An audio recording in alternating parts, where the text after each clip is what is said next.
Hello, my name is Lola, and I'm going to be reacting to The Wonderful World of PS1 Demo Discs by Caddicarus. This was recommended to me by Paul D. Luca, so thank you for the recommendation.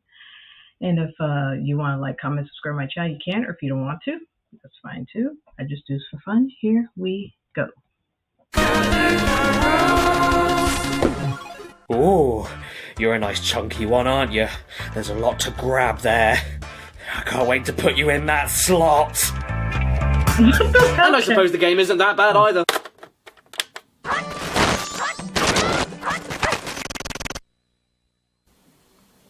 And this is why cartridges stay in pens. You know what you need? A hole in the middle. Bang! Huh. Demo discs. Haven't seen one of these in a while. Do you remember these?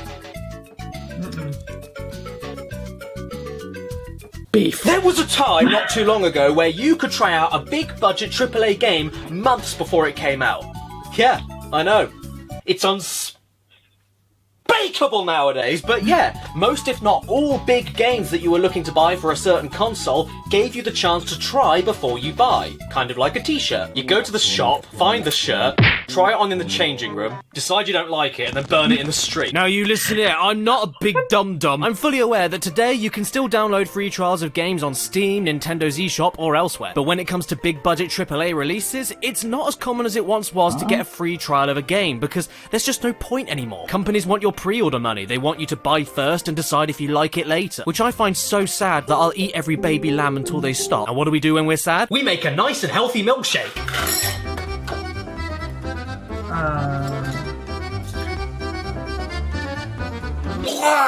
And then we pretend we're children again, because nothing heals a bad day better than... When it came to free trials of games, no company were as prolific or memorable as getting them out as PlayStation were in the mid to late 90s. And they genuinely helped my younger self decide what games I should save my pocket money for, and which ones I should walk past in the shops and... Demos, short for demonstration of PlayStation Not Incarnation, kicked complete and total sack back in the day. They were a huge part of my gaming childhood, especially since I didn't get PS1 games for birthdays or Christmases. So these discs not only showed me the best places to spend my pocket money when I saved up enough, but I also found myself replaying them constantly for a quick kick of something new after I finished Toy Story 2 for the billionth time. I loved these things all the way up to the PS3, so today I wanted to spend half an hour talking to you all about them because my girlfriend left me. Part 1. A history part of the video. Back in the early 90s, these trial versions of games could be commonly found stuck on a floppy, and that isn't as nice as it sounds. Since PC games like Wolfenstein 3D were so small in terms of file size, it was pretty easy for the developers to chop them up into single episodes or a group of stages and load them onto cheap old floppy disks, which could then be sold en masse incredibly cheaply. And this was called shareware. By the way, this song I'm about to play you, I downloaded earlier today, and it's 1 megabyte bigger than the entirety of Doom was back in 1993, just to give you an idea how easy this was to do. This would then allow you to easily get a taster of what the full game would be like straight away, and often for the same price as a corn on the cob. Then, if you really liked it, you could buy the full corn on the cob. This method of bite-sized game distribution proved popular enough that when the original Doom came out, id Software thought that people would rather spend their $3 on 2 baguettes so they could make a baguette, and made it so the first episode of Doom wasn't on a floppy disk, but uploaded to the internet for completely free as shareware. The idea being that because it was so small, easy to digest, and doesn't cost anything, like your mum, you could easily download it and then would be encouraged to share it around even further with friends or family and stir up even more hype. Then once the shareware trial ended, your computer screen would then give you a price for the full game that you'd have to mail order. We take a larger game and break it into several smaller parts, and we put the first part out in shareware so that people can try it and see if they like it. And if they do, they can order the rest of them back through us. Shareware, whether on a low-price floppy disk or a free download, was essentially interactive advertising, and it's ingenious. It's an ad that you chose to be a part of and actually enjoy. I mean, the last ad I enjoyed was when the cat was playing the accordion and it got stepped on. Aside from shareware available to download, though, you could even get catalogs with images and descriptions of hundreds of shareware floppy disks ready to be mail-ordered directly to you. Is that his mouth or his butthole? You could try out such heart-stopping classics as Clyde's Adventure, Bricks, Funny Face 2. What's in the box? Borders, Corners and Frames, oh my. Moraf's World.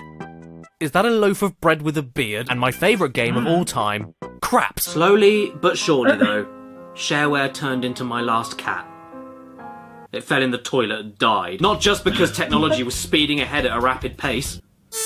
Whoa, look at it go! But because shareware itself was way too easy to, well, share, and often way too easy for people to edit and exploit.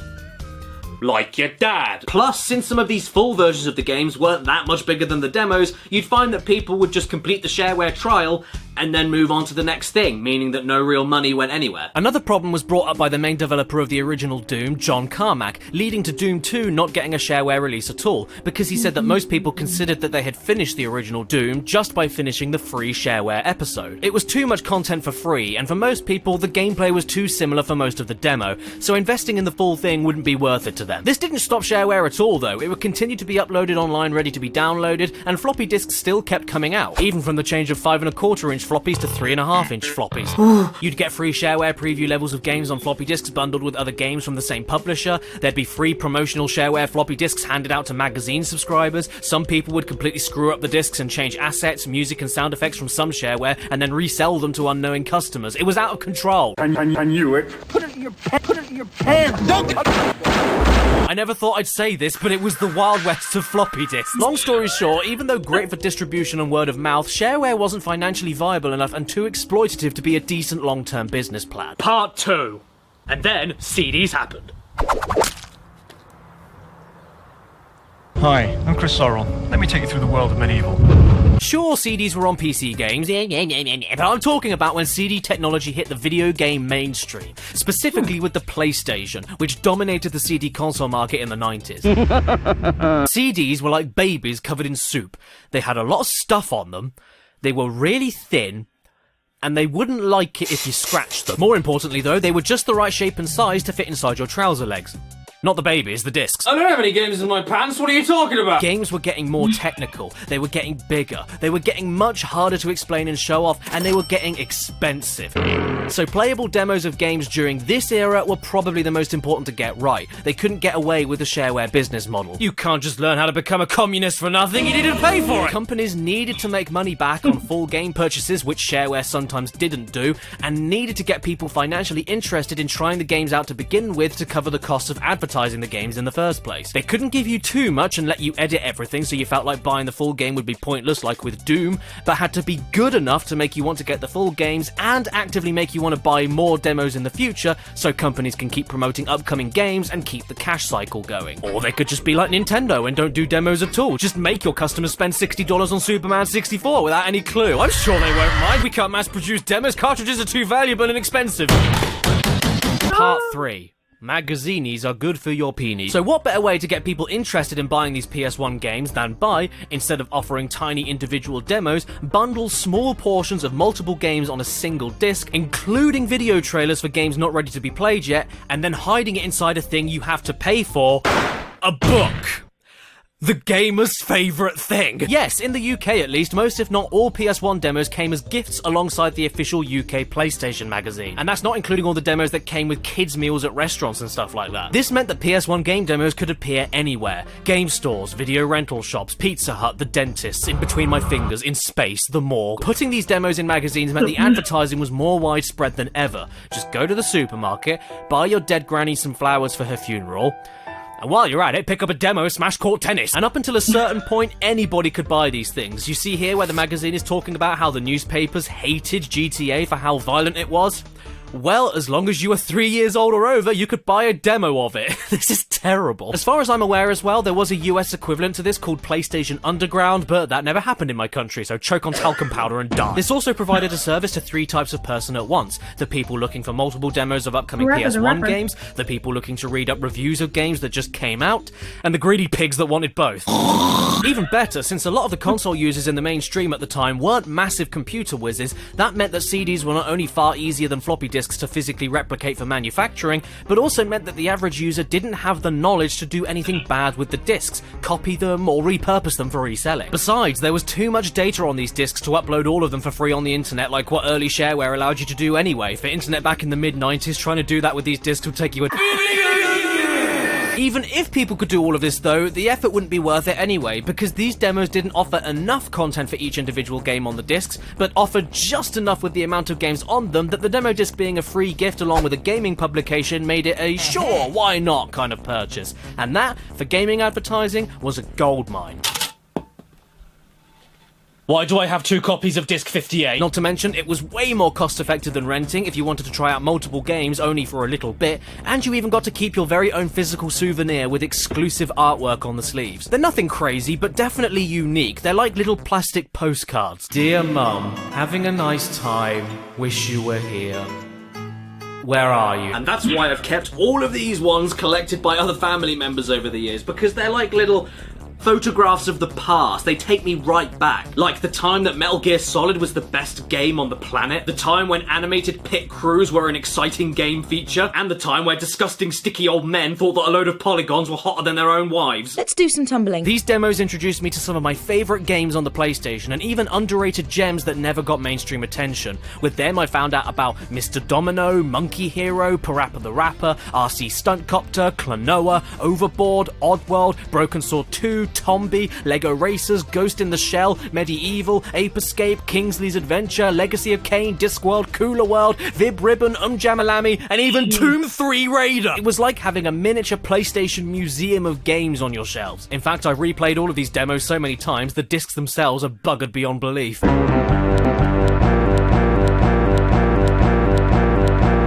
Or they would just stop and boot you back to the main menu immediately.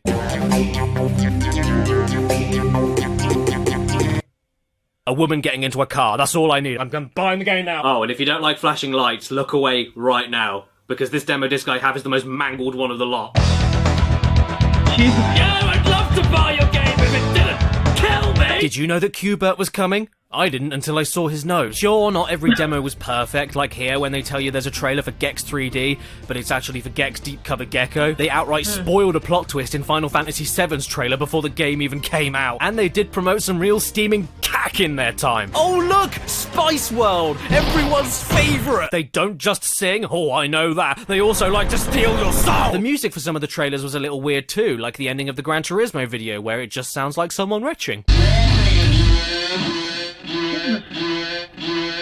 Sometimes though, these discs would even give you special features like tech demos, music videos, hints and tips for video games like Tony Hawk, and even extra long behind the scenes videos like with the making of Medieval. What the hell is that thing doing there? And let's not forget the making of Disney's Hercules, the video game. Face Medusa's wrath. Excuse me, say that again? Face Medusa's wrath. Oh right, sorry I didn't hear you. I was too busy sitting in my bath working on some moth and ignoring everyone like a sociopath. Don't forget the competition videos either, when they showed off people's highest scores of games like Tony Hawk with Run of the Month. But to be honest, there was no point competing against them, because nobody stood a chance against Lethal Lee or Da Boss. My favourite video I found on these discs though was this short film called Enlightenment, which is actually just an ad for PlayStation accessories, but is filmed like a martial arts movie, and it's completely amazing for no other reason than this bit here.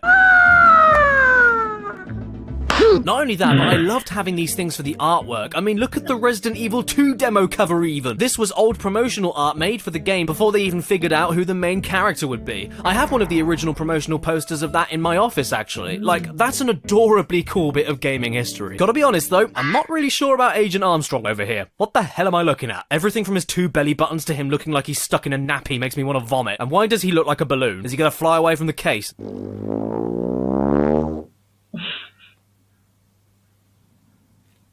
He'll be the second Armstrong to go to the moon. There wasn't only the cover art though, just look inside the sleeves of these things. Even though very tiny, these little screenshots and their rounded rectangular borders make them look like windows into the past when looking at them today. And, huh? What's that? Moho. Suck it and see. And talk about a different time. Look at this teaser image from Crash 2 featuring a screenshot from a part of the game that doesn't exist in the final version. I love looking at this stuff. It's like an alternate dimension. Like if geese had teeth, Sonic the Hedgehog had teeth, women had teeth, teeth had teeth, and I had teeth. Where did my teeth go? And when you actually got around to playing the games, it's so surreal to go back to demo editions of some of my favourites and even have singular levels in this permanent state of unfinished or with graphics and sound effects missing. For instance, in Crash 2's demo, most of the sound effects are missing.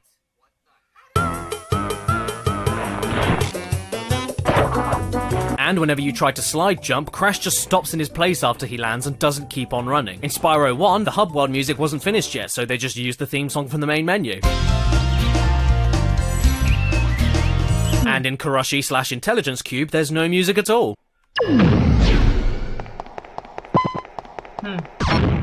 Or in A Bug's Life. Yeah! Just picking up grain here. In Crash 3, Crash has no shadow, and the bonus stage music hasn't been included yet. In Medieval's trailer, you see footage from a dragon chase level that never made it into the final game. In Oddworld, all of the areas they don't want you going into are boarded up with demo-exclusive signs they rendered in-game, which they also do with 3D objects in Tombi, and even with rock doors in Spyro. And speaking of Spyro, they didn't even finish the rescued dragon scenes for the playable levels they had, so just put the text on screen showing off what they said to you. Run! Run! Which was probably for the best. I'm getting a little red. All of these demos are like interactive concept art, you've gotta love it. What is happening to Silent Hill? You know what? I don't know. Looks weren't everything though. To top it off, the gameplay all of these demos gave you tasted just sweet enough where you could tell if you wanted the full thing, or tell if a game will be a piece of feces, and the variety of games on the discs never left you feeling ripped off for paying for the magazine that it came with. Let's be honest though. We're all cheap bastards, aren't we? Everyone loves a freebie. Little finger up there. So what better way to introduce PlayStation owners to the world of demo discs than by bundling the console with an exclusive demo disc of its own.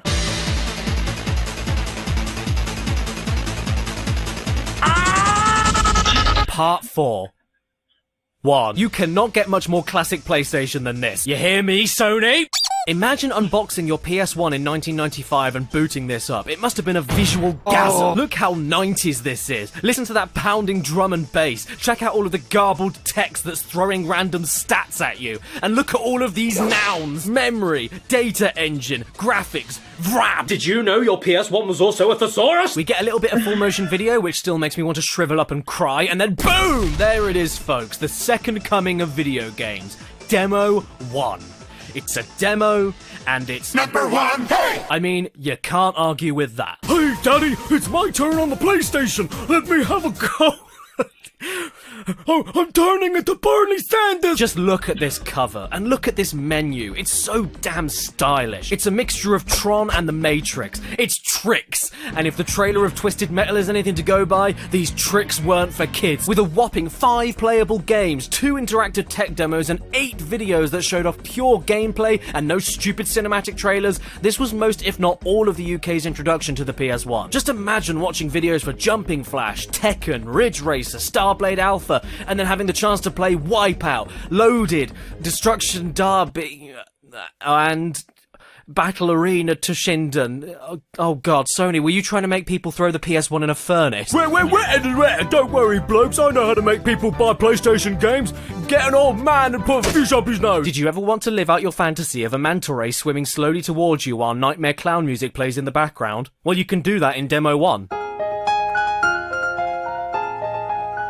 You can also make this T-Rex open its stupid mouth. Strangely enough though, despite being called Demo 1, this wasn't actually the first demo released for the PlayStation. It was the second one. Because according to this gigantic archive list of European PlayStation demo discs, Croc was apparently the first demo ever released. I would also like to take this time to say whoever came up with this list is amazing, and thank you so much for compiling all of this info in one place. But you're also a completely insane and unstable psychopath, and I'm not going to shake your hand in case I catch something. Part 5.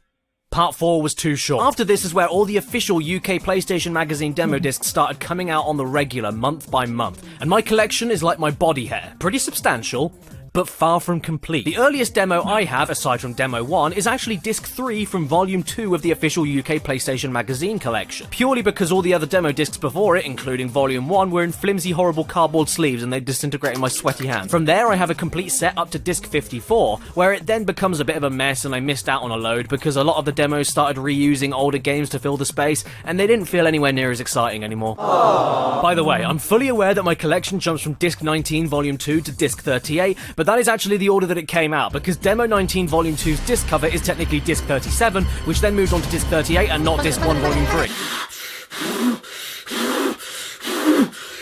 Now, I don't know anything about the Volume 1 series of these demos, I never played or owned any of them, but I can talk about the start of Volume 2, and these demo discs from the first disc of Volume 2 up until Disc 45 are easily my favourite era of PS1 demo circulation. That is the most boring sentence I've ever said. Not only were the game selections from the mid-90s, which meant some of the best PS1 games were still new and upcoming, but every single demo that got released in this period had the trippiest and coolest backgrounds in the menus for you to cycle through the games. And I don't know who picked those ugly fonts I can barely read, but I strangely want to kiss you. Every demo disc released month after month didn't only give you brand new, utterly sickening fonts for the games, but even provided a slightly different hypnotic screen for you to watch and obey the walrus. The walrus is my life. The walrus will look after me. The walrus will love me. The walrus is all-knowing. The walrus is all-powerful. The walrus will guide me to eternity.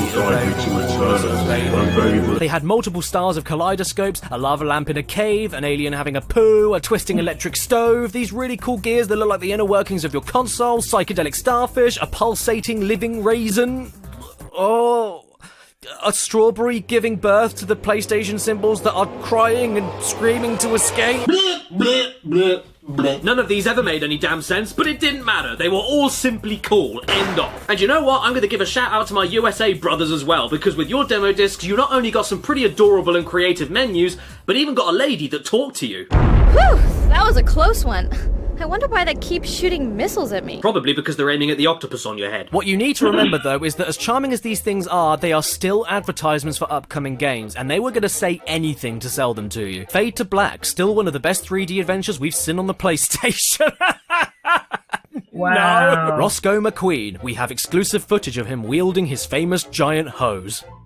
For ages 3 to 10, Carmageddon, car plus flesh equals big mess. I didn't know Caitlyn Jenner had a video game. Moto Racer 2, the most fun you can have in a leather suit. Well, you clearly haven't been to my birthday parties. Toka Touring Cars. Ever wanted to race a saloon car around a wet circuit in the Midlands? Go for it. Do you want me to buy the game or not? Crash Bandicoot 3. Play a sizey chunk of the Coop's latest. Is that a slur? Coming at you soon, the game of the century. Man, what could that be? Oh god, I don't know. Final Fantasy IX. Brian Lara Cricket. Do you guys like Lara Croft? Well, you should try out Lara Cricket! And the music for this run of the demo discs? Come on! I mean, come on! Whoa. Oh, yeah. Yeah, that's the, yeah.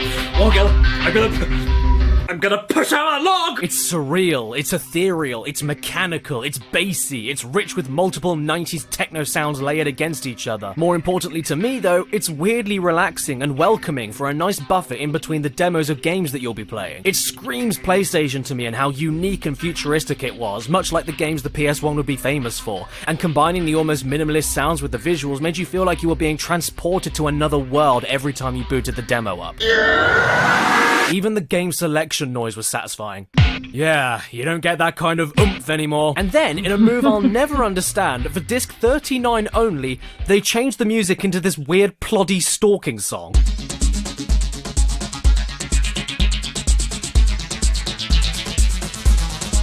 And got rid of that metallic and chunky selection sound to replace it with shutting the garage door. Immediately after that, I guess they had a few complaint letters because it went back to normal, thank God. But that's the great thing about demo discs, you never know what you're gonna get when you pop it into the PlayStation. Like here in disc 42, when you're promised a video showing off gameplay of A Bug's Life the video game, but then all you really get is a trailer for the movie, which was already out when this demo came out. Thanks for that, official UK PlayStation magazine. Good to know that you're a filthy liar. Hello? At least there are some pretty great trailers though, like for Circuit Breakers, when they managed to play the game and crash their own cars in perfect sync with the electric guitar shreds in the music.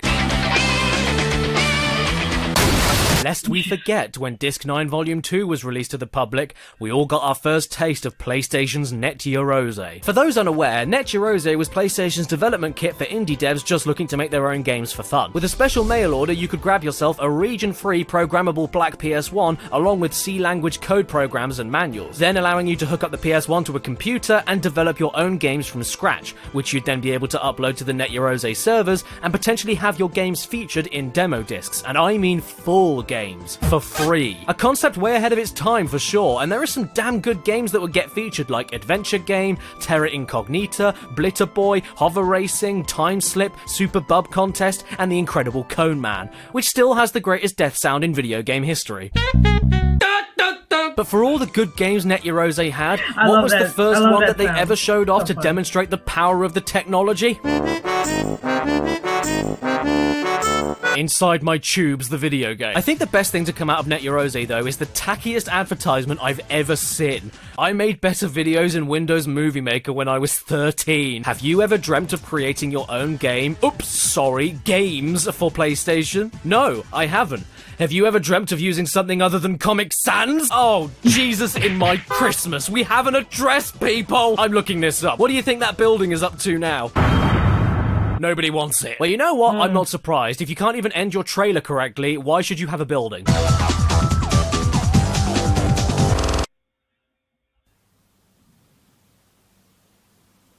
Yes?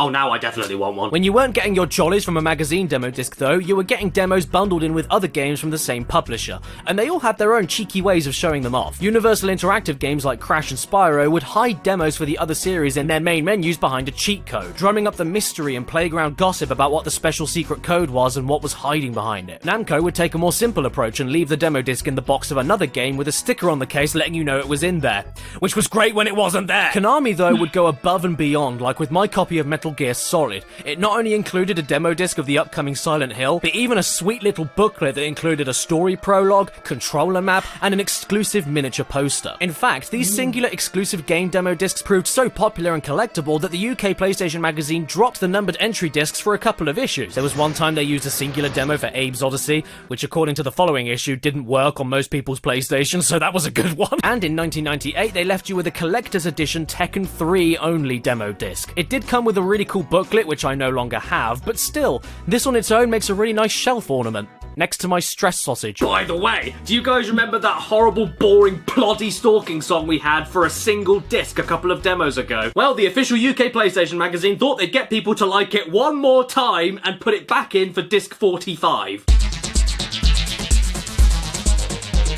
Then once disc 46 rolled out, they must have had more complaint letters about the music change and went, well fine, screw you! Let's change the music entirely from this point onwards, and instead of making it ploddy, we'll make it hardcore! I don't mind this era of the demo discs. It was the late 90s, so the games they advertised were still interesting and cool. You got your Ape Escapes, your Speed Freaks, your 40 Winks, but this was definitely the start of the PlayStation wanting to be taken a little more seriously and not like a baby toy for old men that crinkle when they walk. Not only did the music change to feel more like a young adult's nightclub, but the trippy backgrounds got a lot less imaginative. The font choices got really boring, the artwork for the cases started getting a little more contemporary and bland to look more like a magazine ad, and they even got rid of the selection sound and just kept it silent.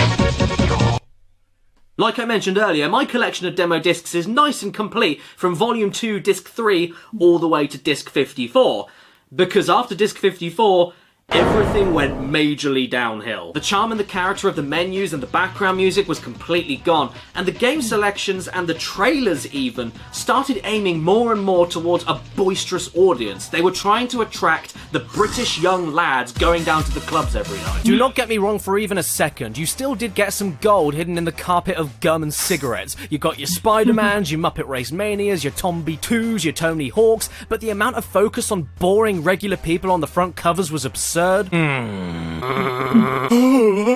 amount of demo reruns of games that were already out was frustrating, and the sheer amount of focus they pushed onto football games was ridiculous. I'm not talking about sports games in general, I'm talking mostly football. How many times can you kick a ball with a man made out of cardboard before you go outside? They added in a new video feature called the Goal of the Month, where most of the goals were scored by this lovely gentleman. They were adding so much more into the already existing football franchises that the trailers for them became bloated and meaningless. And in this awesome little featurette of coverage from the Tekken 3 World Championships in 1999, when the video cuts to interviews with celebrities, guess who they invited to the event? And only invited to the event. Football people! Football, football, football! Watch the football! Watch it, it's gonna move! In fact, the amount of football games got so stupid that at one point, a man named Ronaldo appeared and challenged football itself to a versus battle. When you add this in with the fact that they used these colourless and less hypnotic backgrounds, and that they changed the music again at Demo 58 to the worst sounding menu theme of the lot,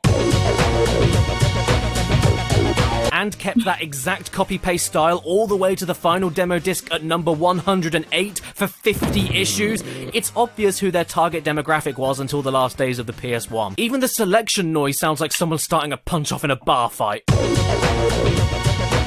The demos lost the uniqueness. They lost that little extra bit of what made the earlier demos stand out from each other aside from the game selection, and not even the added downloadable cheats to your memory card could entice me back. The final demo disc I bothered getting was disc 101 in 2003. Yes, they were still releasing PlayStation demo discs that late into its life cycle. And the main reason I got this one was not only because you got Tomb Raider 1, 2 and 3 on here, as demos obviously, but you also got loads of hidden gems and rarer games which I didn't own at the time, so this was the only way I could play them. This is a good collection of games. I think there's like 12 on here. But now I'm going to ask you something personal. Don't worry, I'm not going to ask you where you live. I already know that. Take a guess what PS1 games they included on the final UK demo disc ever released. Like, the ultimate final send-off to the PlayStation's legacy. Take a wild guess what they included on that disc. I'll give you 5 minutes to answer. No! You're wrong! They included the best game ever made! Archer McLean's 3D Pool! Part 6. Bye-bye, Tinky Winky. After this, demo discs would continue to run with the official PlayStation UK magazine up until the PS3. Xbox would start selling really cheap compilation demo volumes called the Xbox Exhibition Box X Series 1 Bition X. And as for me, I did have a few PS2 demo discs from the official UK magazine when it transitioned into the next console, but I lost all of them.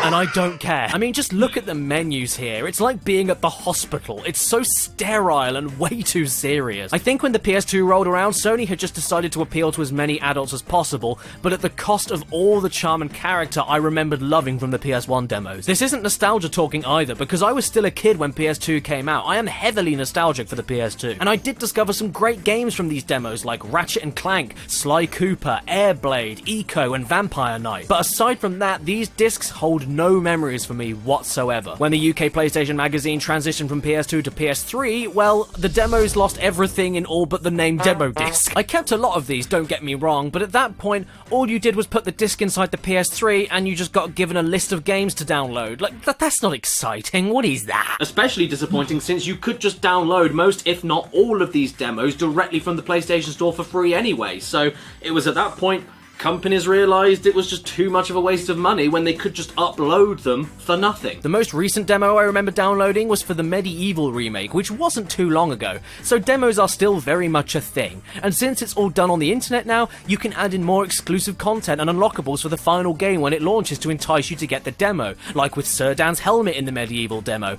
But man, it just doesn't feel special anymore. There's nothing to collect now, nothing to physically hold in your hands and reminisce, and these online demos even get updated as development on the full game continues, so you'll never have those permanent early builds with missing sounds and graphics ready to play ever again. And hey, do I even need to remind you what happened to PT, the playable teaser of a game that never got released? That wasn't a physical demo, and it got removed from the PlayStation Store, even though it was completely free and wasn't harming anybody by being there in the first place, and now it's gone forever and nobody can download it or experience it ever again. God, games suck! Why do you play them?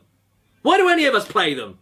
You know what? I'm done with games forever. I'm going to read a book. Yeah, you heard me, everybody. We're going to be looking in the next video at the magazines that made these demo discs so popular in the first place. I mean, let's be real, you can't go wrong with good old paper and ink.